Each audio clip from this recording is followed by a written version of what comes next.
शांति। आज 10 जून 2025 की बाबा की साकार मुरली है। मुरली के महावाक्य हैं, मीठे बच्चे, तुम्हें श्रीमत पर सबको सुख देना है। तुमको श्रेष्ठ मत मिलती है श्रेष्ठ बनकर दूसरों को बनाने के लिए। प्रश्न है, रहमदिल बच्चों के दिल में कौन सी लहर आती है, उन्हें क्या करना चाहिए? उत्तर है, जो रहमदिल बच्चे हैं उनकी दिल होती है हम गांव-गांव में जाकर सर्विस करें। आजकल बेचारे बहुत दुखी हैं, उनको जाकर खुशखबरी सुनाएं कि विश्व में पवित्रता, सुख और शांति का दैवी स्वराज्य स्थापन हो रहा है। यह वही महाभारत लड़ाई है। बरोबर उस समय बाप भी था, अभी भी बाप आया हुआ है। ओम शांति। मीठे मीठे बच्चे यहाँ बैठे हो तो यह ज़रूर समझते हो कि हम है ईश्वरीय संतान। ज़रूर अपने को आत्मा ही समझेंगे। शरीर है तब उन द्वारा आत्मा सुनती है। बाप ने यह शरीर लोन पर लिया है तब सुनाते हैं। अभी तुम समझते हो हम है ईश्वरीय संतान व संप्रदाय, फिर हम देवी संप्रदाय बनेंगे। स्वर्ग के मालिक होते ही है देवताएं। हम फिर से 5000 वर्ष पहले मुहाफिक देवी स्वराज्य की स्थापना कर रहे हैं। फिर हम देवता बन जाएंगे।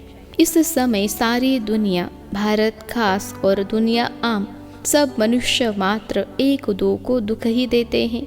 उनको यह पता भी नहीं है कि सुख धाम भी होता है।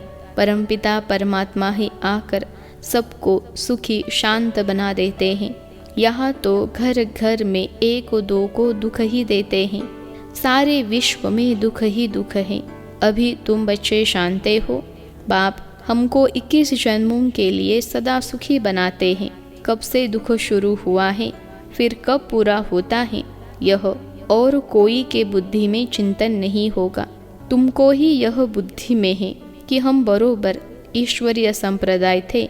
यूँ तो सारी दुनिया के मनुष्य मात्र ईश्वरीय संप्रदाय हैं।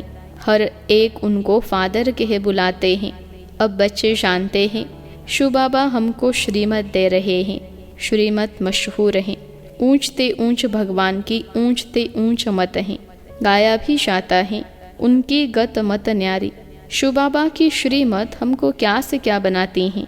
स्वर्ग का मालिक और जो भी मनुष्य मात्र हैं वह तो नरक का मालिक ही बनाते हैं। अभी तुम हो संगम पर, यह तो निश्चय है ना। निश्चय बुद्धि ही यहाँ आते हैं और समझते हैं बाबा हमको फिर से सुखधाम का मालिक बनाते हैं।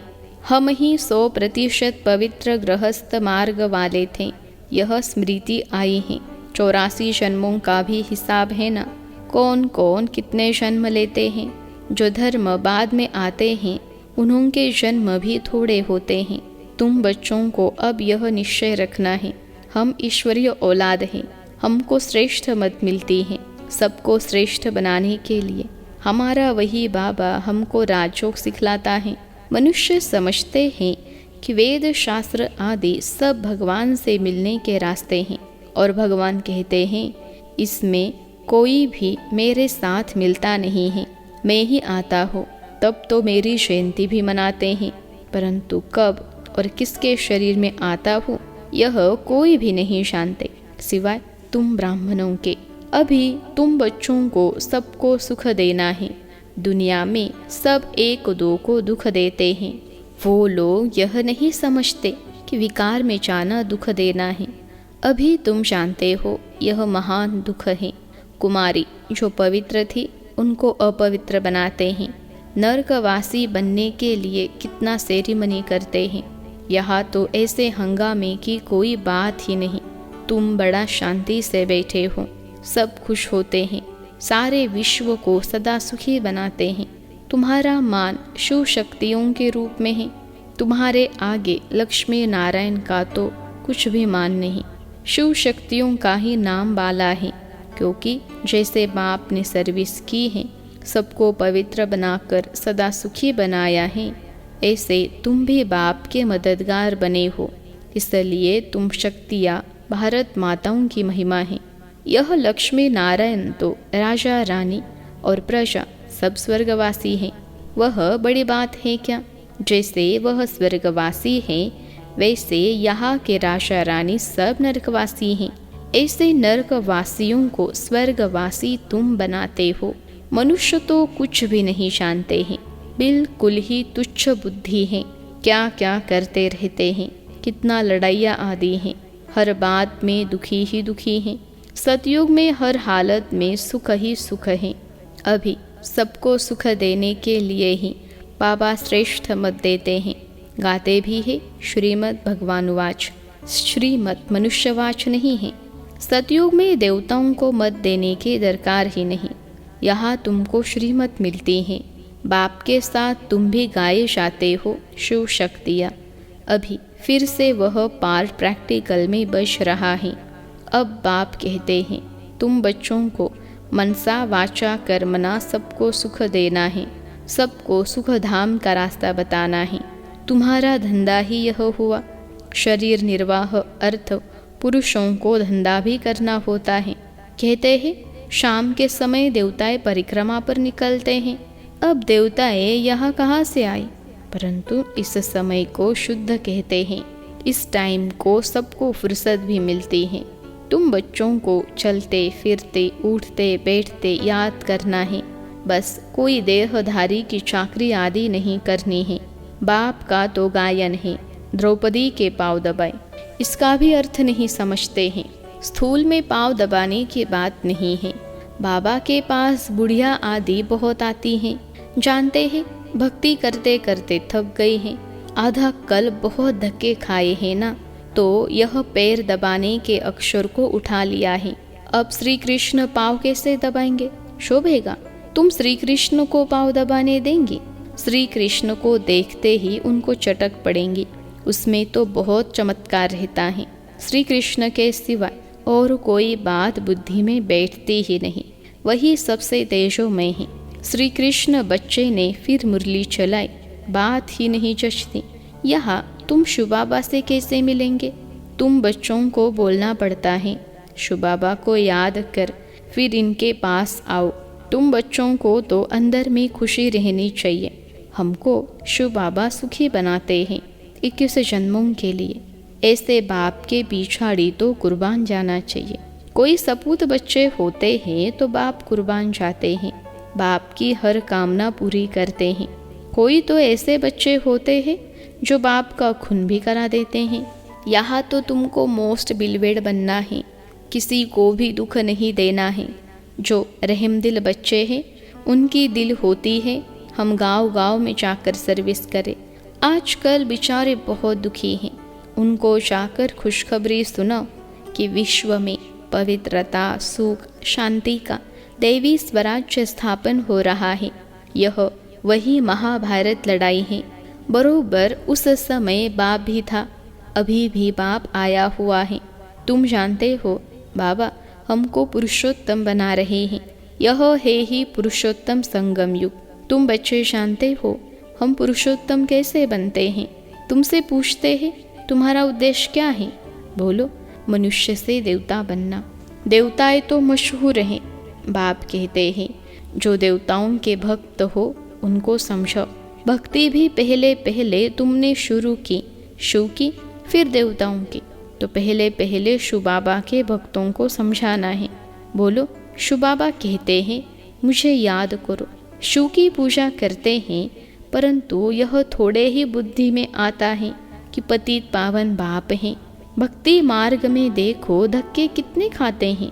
शिवलिंग तो घर में भी रख सकते हैं, उनकी पूजा कर सकते हैं। फिर अमरनाथ बद्रीनाथ आदि तरफ जाने की क्या दरकार है? परंतु भक्ति मार्ग में मनुष्यों को धक्के जरूर खाने हैं। तुमको उनसे छुड़ाते हैं। तुम हो शिव शक्ति, शिव के बच्चे। तुम बाप से शक्ति लेते हो, वह भी मिलेगी याद से। विकर्म विनाश होंगे। पतित पावन तो बाप है ना, याद से ही तुम विकर्माचित पावन बनते हो। सबको यह रास्ता बताना है। तुम अभी राम के बने हो। राम राज्य में है सुख, रावण राज्य में है दुख। भारत में ही सबके चित्र हैं जिनकी इतनी पूजा होती है। ढेर के ढेर मंदिर हैं, कोई हनुमान का पुजारी कोई किसका। इनको कहा जाता है ब्लाइंड फेथ। अभी तुम जानते हो, हम भी ब्लाइंड थे, इनको भी मालूम नहीं था ब्रह्मा विष्णु शंकर कौन है, क्या है। जो पूज्य थे वही फिर पुजारी बने। सतयुग में ही पूज्य, यहाँ ही पुजारी। बाप कितना अच्छी रीति समझाते हैं। तुम जानते हो पूज्य होते ही है सतयुग में, यहाँ है पुजारी तो पूजा ही करते हैं। तुम हो शिव शक्तियाँ, अभी तुम न पुजारी न पूज्य हो। बाप को भूल मत जाओ, यह साधारण तन है ना, इसमें ऊंचते ऊंच भगवान आते हैं। तुम बाप को अपने पास निमंत्रण देते हो ना, बाबा आओ, हम बहुत पतित बन गए हैं। पुरानी पतित दुनिया, पतित शरीर में आकर हमको पावन बनाओ। बच्चे निमंत्रण देते हैं, यहाँ तो कोई पावन है ही नहीं। ज़रूर सभी पतितों को पावन बनाकर ले जाएंगे ना, तो सबको शरीर छोड़ना पड़ेगा ना। मनुष्य शरीर छोड़ते हैं तो कितना हायदोष मचाते हैं। तुम खुशी से जाते हो, अभी तुम्हारी आत्मा रेस करती है। देखे कौन शिव बाबा को जास्ती याद करते हैं।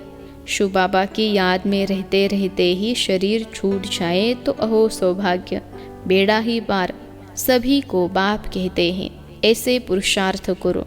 सन्यासी भी कोई कोई ऐसे होते हैं, ब्रह्म में लीन होने के लिए अभ्यास करते हैं, फिर पिछाड़ी में ऐसे बैठे बैठे शरीर छोड़ देते हैं। सन्नाटा हो जाता है। सुख के दिन फिर आएंगे, इसके लिए ही तुम पुरुषार्थ करते हो। बाबा हम आपके पास चले, आपको ही याद करते करते जब हमारी आत्मा पवित्र हो जाएगी तो आप हमको साथ ले जाएंगे। आगे जब काशी कलवट खाते थे तो बहुत प्रेम से खाते थे, बस हम मुक्त हो जाएंगे ऐसे समझते थे। अभी तुम बाप को याद करते करते चले जाते हो शांति धाम। तुम बाप को याद करते हो तो इस याद के बल से पाप कटते हैं। वह समझते हैं हमारे, फिर पानी से पाप कट जाएंगे, मुक्ति मिल जाएगी। अब बाप समझाते हैं वह कोई योग बल नहीं है। पापों की सजा खाते खाते फिर जाकर जन्म लेते हैं।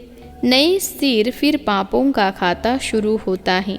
कर्म अकर्म विकर्म की गति बाप बैठ समझाते हैं। राम राज्य में कर्म अकर्म होते हैं, रावण राज्य में कर्म विकर्म हो जाते हैं। यहाँ कोई विकार आदि होता नहीं। मीठे मीठे फूल बच्चे जानते हैं। बाप हमको सब युक्तियाँ सब रात समझाते हैं। मुख्य बात यह है कि बाप को याद करो। पतित पावन बाप तुम्हारे सामने बैठे हैं। कितना निर्माण है, कोई अहंकार नहीं, बिल्कुल साधारण चलते रहते हैं। बाप दादा दोनों ही बच्चों के सर्वेंट हैं। तुम्हारे 2 सर्वेंट हैं, ऊंच तो ऊंच शिव बाबा, फिर प्रजापिता ब्रह्मा। वो लोग त्रिमूर्ति ब्रह्मा कह देते हैं, अर्थ थोड़े ही जानते हैं। त्रिमूर्ति ब्रह्मा क्या करते हैं कुछ भी पता नहीं है। अच्छा, मीठे मीठे सिखलते बच्चों प्रति माता पिता बाप दादा का याद प्यार और गुड मॉर्निंग। रूहानी बाप की रूहानी बच्चों को नमस्ते। हम रूहानी बच्चों के सिखलते रूहानी माता पिता बाप दादा को याद प्यार गुड मॉर्निंग और नमस्ते बाबा नमस्ते। धारणा के लिए मुख्य सार पहली पॉइंट है, सदा यह निश्चय रहे कि हम ईश्वरीय औलाद हैं। हमें श्रेष्ठ मत पर चलना है, किसी को भी दुख नहीं देना है, सबको सुख का रास्ता बताना है। दूसरी पॉइंट है, सपूत बच्चा बन बाप पर कुर्बान जाना है। बाप की हर कामना पूरी करनी है। जैसे बाप दादा निर्माण और निरअहंकारी हैं, ऐसे बाप समान बनना है। आज का वरदान है, स्व उन्नति द्वारा सेवा में उन्नति करने वाले सच्चे सेवाधारी भव। स्व उन्नति द्वारा सेवा में उन्नति करने वाले सच्चे सेवाधारी भव। विश्लेषण है, स्व उन्नति सेवा की उन्नति का विशेष आधार है। स्व उन्नति कम है तो सेवा भी कम है। सिर्फ किसी को मुख से परिचय देना ही सेवा नहीं है, लेकिन हर कर्म द्वारा श्रेष्ठ कर्म की प्रेरणा देना यह भी सेवा है। जो मनसा वाचा कर्मणा सदा सेवा में तत्पर रहते हैं, उन्हें सेवा द्वारा श्रेष्ठ भाग्य का अनुभव होता है। जितनी सेवा करते उतना स्वयं भी आगे बढ़ते हैं। अपने श्रेष्ठ कर्म द्वारा सेवा करने वाले सदा प्रत्यक्ष फल प्राप्त करते रहते हैं। आज का स्लोगन है, समीप आने के लिए सोचना, बोलना और करना समान बनाओ। समीप आने के लिए सोचना, बोलना और करना समान बनाओ। अव्यक्त इशारे। आत्मिक स्थिति में रहने का अभ्यास करो, अंतर्मुखी बनो। एकाग्रता का आधार अंतर्मुखता है। अंतर्मुखता में रहने से सूक्ष्म शक्तियों की लीलाएं अनुभव करेंगे। आत्मिक स्थिति में रहे आत्माओं का वहन करना, आत्माओं से रूह रिहान करना, आत्माओं के संस्कार स्वभाव को परिवर्तन करना, आत्माओं का बाप से कनेक्शन जुड़ाना, इससे रूहानी लीला का अनुभव होगा। अच्छा, ओम शांति।